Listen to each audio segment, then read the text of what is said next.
पंजाब भर दे विच माघी का त्यौहार बड़ी धूमधाम नाल मनाया जाता है। उत्थे ही सुल्तानपुर लोधी विखे माघी मेले के उपलक्ष्य विच श्री भृगु दरबार विच रौनकां लगिया, जिस विच मुकेश पाठक जी अते वासु पाठक जी वल्लों भजन कीर्तन राही संगतां नूं निहाल किया गया। संगतां दे विच भी काफ़ी उत्साह अते खुशी देखण नूं मिली। उत्थे ही संगतां दे वल्लों नच के अते जकारे ला के इस मेले विच हाज़री भरी गई अते दरबार विच लंगर दा भी आयोजन किया गया।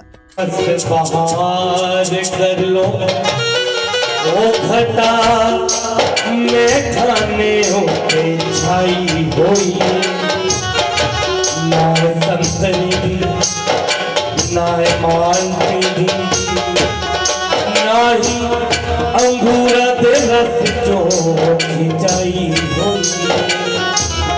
वो मेरे शाम ने आप तैयार की थी,